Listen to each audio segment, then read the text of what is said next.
โอ้สบายดีตอนเช้าไม่นี่มันดอกเขาว่ามันดอกจิกเศรษฐีอะแต่มันออกดอกนี่งามหลายเลยนี่มันเป็นพวงยาวๆนะตอนนี้มันหาก็เริ่มจุ๋ม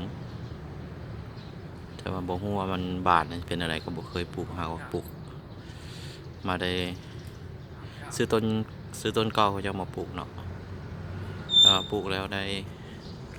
ประมาณปีปลายเกือบ2 ปีนี่นะปีนี้เราออกดอกก็ปรากฏว่าไม่ไปฮู้ได้อยู่ภาษาบ้านเฮามันดอกหยังแต่ภาษาไทยซื้อมาแต่ไทยหนองคายนี่เขามาดอกจิกเศรษฐีเขาว่า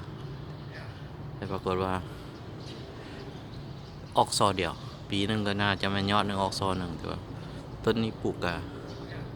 ไม่ยากปานใดแต่ว่าเป็นต้นไม้ที่ว่ามักน้ำสังเกตมี2 ยอดแต่ว่าออกยอดละงาออกยอดละดอกเอาเมืองเดียวนี้มันกำลังจูบเมืองตามเมืองถ้ามันบาดมันจะเป็นอะไรสิท้ายเบิ่งอีกเท่านึงอันนั้นมัน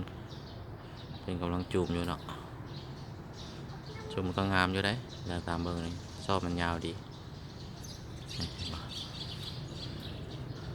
อันนี้มันออกมาได้ประมาณ2 อาทิตย์นี่แล้วบ่ตอนออกทำอีกก็เป็นซอสั้นๆ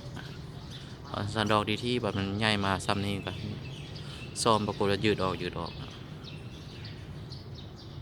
ทรงสียาวกว่านี้อยู่ตามเบิ่งนี่แต่ว่ายังบ่ทันบานนะยังจูมอันนี้มันดอกจิกเศรษฐีนะภาษาไทยภาษาลาวมันบ่เคยเห็นเลยแล้วยุคป่ามันมีบ่แนวนี้ก็น่าจะมีอยู่แต่ว่ามันอยู่แถวใดเท่านั้นแหละเบิ่งใบมันนี่ปรากฏว่ามันเป็นไม้ที่ว่าเคยเห็นคล้ายๆคือแต่ว่าโบราณเคยเห็นมาปลูกอยู่ในบ้านจากเดือนเป็นดอกแบบนี้เนาะใครรู้จักซื้อว่าดอกอย่างก็บอกให้ฟังเด้ออันนี้ครั้งแรกคือกันแต่มันก็งามอยู่แต่บ่ฮู้ว่ามันสิหอมหรือบ่อันนี้ก็ยังบ่ฮู้คือกันเนาะถามเบิ่งว่ามันสิมีกลิ่นหอมบ่ถ้าบานๆแต่เดี๋ยวนี้บ่หอมเด้อเนาะยาวเด้ซอนี่ยาวได้ประมาณอย่าว่า90 เซนหรือว่าเม็ดนึงแล้วได้ปรากฏว่า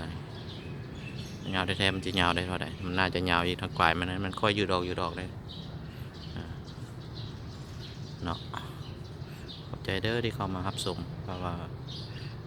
มักก็กดไลค์กดแชร์เด้ออะไรก็เพื่อเป็นกำลังใจ